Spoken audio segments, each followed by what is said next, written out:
बिस्मिल्लाहिर्रहमानिर्रहीम। अस्सलाम वालेकुम डियर स्टूडेंट्स उम्मीद करता हूँ कि आप लोग सभी बखैर वफ़ियत होंगे। तो आज की इस वीडियो के अंदर हम लोग 10th फिज़िक्स उर्दू मीडियम के चैप्टर नंबर 15 इलेक्ट्रोस्टैटिक्स इस चैप्टर की एक्सरसाइज में से इसके लॉन्ग क्वेश्चंस मुकम्मल करेंगे। तो जो बच्चे चैनल पे नए हैं वो लाजमी तौर पे चैनल को सब्सक्राइब कर लें ताकि मज़ीद इस तरह की एजुकेशनल वीडियोज़ आसानी आप लोगों तक पहुँच सकें। तो यहाँ पे स्टूडेंट्स चैप्टर नंबर 15 की एक्सरसाइज में इसके 5 लॉन्ग क्वेश्चंस दिए गए हैं जिनको हम वन बाय वन करके बुक के अंदर से मुकम्मल करेंगे। नंबर 1 लॉन्ग क्वेश्चन है गोल्ड लीफ इलेक्ट्रोस्कोप का असूल बयान करें।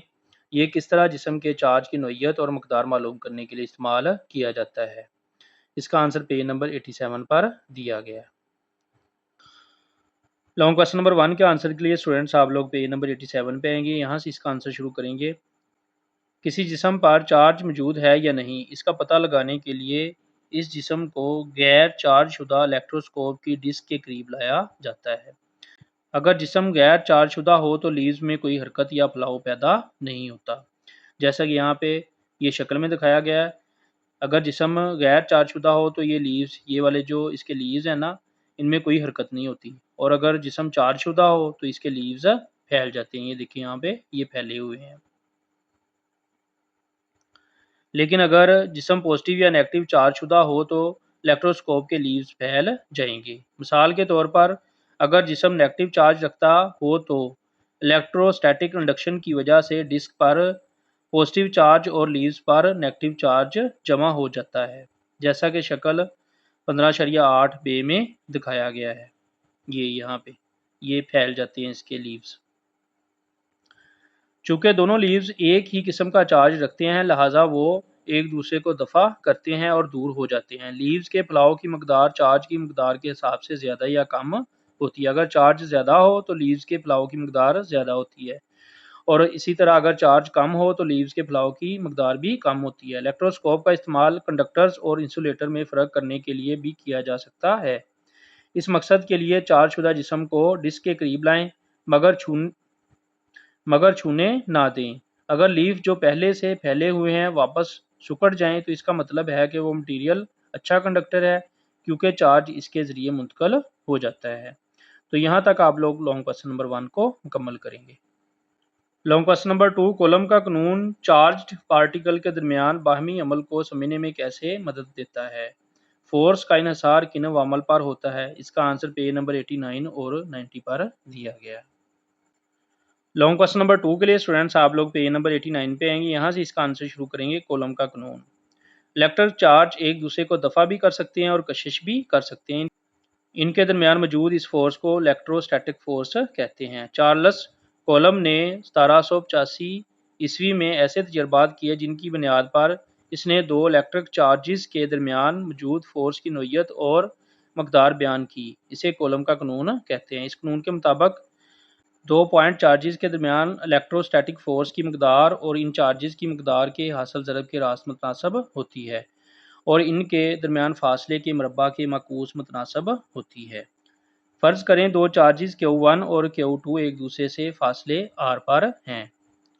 तो जैसा कि स्टूडेंट्स यहाँ पे ये डेफिनेशन के अंदर बताया गया है कि फ़ोर्स की मकदार इन चार्जेस की मकदार के हासिल ज़रब के रास्त तनासब होती है।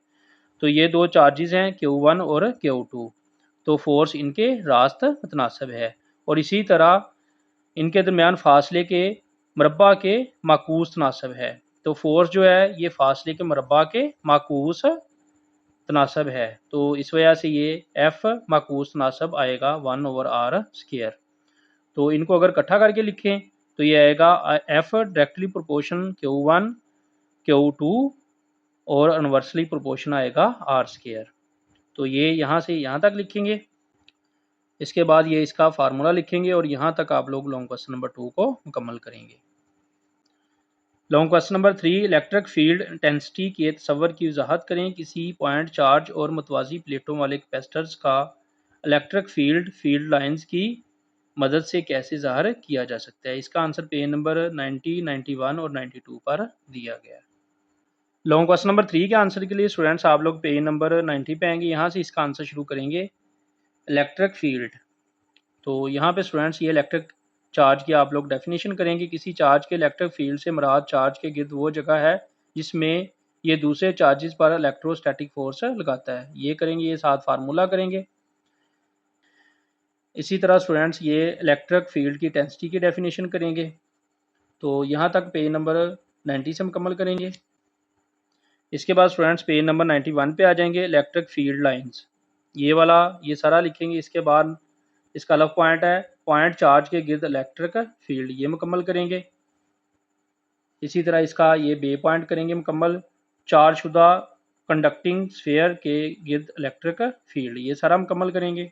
और फिर पेज नंबर 92 पे आ जाएंगे। यहाँ से दो मुखालफ चार्ज शुदा मतवाजी कंडक्टिंग प्लेट्स के दरमियान इलेक्ट्रिक फील्ड। तो यहाँ तक आप लोग लॉन्ग क्वेश्चन नंबर 3 को मुकम्मल करेंगे पेज नंबर 92 से।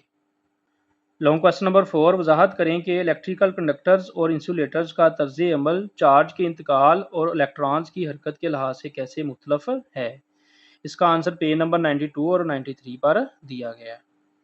लॉन्ग क्वेश्चन नंबर 4 के लिए स्टूडेंट्स आप लोग पेज नंबर 92 पे आएंगे। यहाँ से इसका आंसर शुरू करेंगे। इलेक्ट्रिकल कंडक्टर्स, इलेक्ट्रिकल कंडक्टर्स वो मटेरियल्स हैं जिनमें इलेक्ट्रिक चार्ज आसानी से गुजर सकता है। तो ये सारा करेंगे टॉपिक। इसके बाद आप लोग इलेक्ट्रिकल इंसुलेटर्स करेंगे।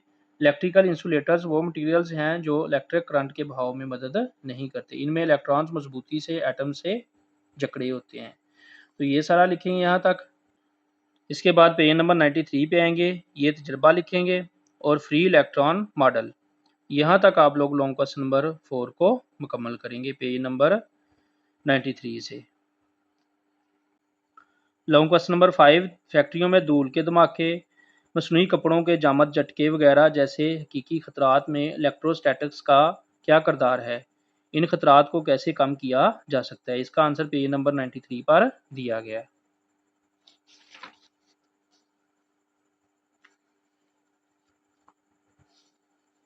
लॉन्ग क्वेश्चन नंबर 5 के लिए स्टूडेंट्स आप लोग पेज नंबर 93 पे आएंगे। यहाँ से इसका आंसर करेंगे।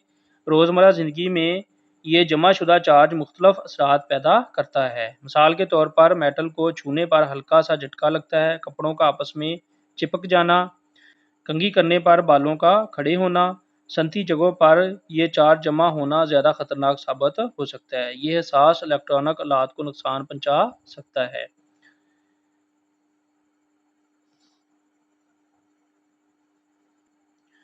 आतशगीर मटीरियल्स को आग लगा सकता है, मशीनी अमल को मुतासर कर सकता है। इसीलिए सनतों में अर्थिंग, एंटी स्टैटिक तदाबीर और मुनासिब नमी बरकरार रखने जैसे हिफाजती इक़दाम किए जाते हैं ताकि ज़रूरत से ज़्यादा चार्ज जमा ना हो सके। तो यहाँ से लेके यहाँ तक लॉन्ग क्वेश्चन नंबर 5 को आप लोग मुकम्मल करेंगे।